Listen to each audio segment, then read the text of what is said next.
ఏంట్రా చెప్పపెట్టకుండా వచ్చి ఎక్కడ కూర్చున్నావు? రాయల్దాం. నువ్వు పోరా. ఏమైందిరా? నంతకు దయ్యం పట్టేసిందిరా, డౌట్ లేదు. దెయ్యం పట్టిందా? అవునరా, రాత్రి నరకం స్పెల్లింగ్ రాయించిందిరా నాతో. నైట్ తన బిహేవియర్ హారబుల్ అంటే హారబుల్. ఊహించుకుంటేనే చోట్లు ఎలా పడుతున్నావు. ఏం నువ్వు చెప్పేదంతా నిజమా? నేను చచ్చిన తొట్రా చావుని ఇంత దగ్గరలో చూశాను రా. నాకు దయ్యాలు భూతాలంటే పెద్ద నమ్మకం లేదురా. పైగా ధైర్యంగా చచ్చిపోదామని వచ్చాను. నాలోనే ప్రేమ క్రియేట్ అయ్యి నందు మీద ఇష్టం పెరిగి అసలు నా పరిస్థితి నాకే అర్థం కావట్లేదు. కాదురా, నందు మంచిదే రా, తనంటే నాకు ఇష్టమే. కానీ దయ్యం ఏంట్రా మా మధ్యలో? అప్పటిదాకా బానే ఉంటుంది, కానీ టచ్ చేస్తే దయ్యం టార్చర్ మామూలుగా ఉండదు. రే, ఇప్పుడే కదా తనంటే ఇష్టం అన్నావు, మళ్ళీ దెయ్యం అంటావు ఏంటి? చూడు, నందు నిజంగానే నిన్ను టార్చర్ పెట్టినట్టయితే నీ కళ్ళ ముందే దాన్ని గోవ మీద కొట్టి నీకు సారీ చెప్పింతాను. ఇంకేం ఆడకు పదా. రే, నీకు అర్థం కావట్లే, పోరా. చిన్న పిల్లరా అది బయటకు పోమంటే నువ్వు పోతావా? అదిలా మాడుకో. చేయలేదు నువ్వు రా. నందితా చెప్పేది మాడుకో.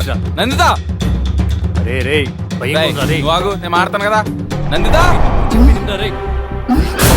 నందితా ఎక్కడుంది ఇది అసలు?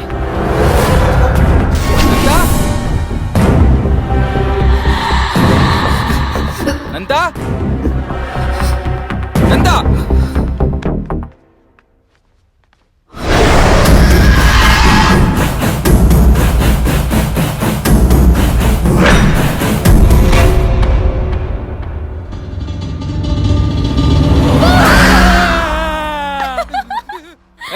నీకన్నా మెంట్లా?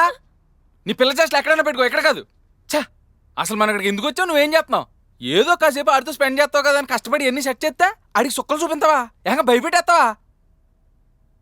రాత్రి నీ ఎఫెక్ట్ గాడు పొద్దున్నే తోటలో కూర్చుని రానంటే రానన్నాడు. బతిమాలు తీసుకొచ్చాను.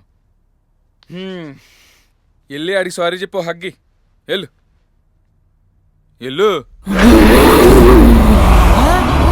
తెలుసురా, వాడిది కాదు నీదని.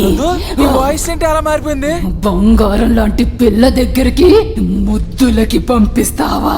నువ్వే కదా పిల్లవే. కాదు, నేను లక్ష్మిని. లక్ష్మి? నీ పాలిట రాక్షసిని.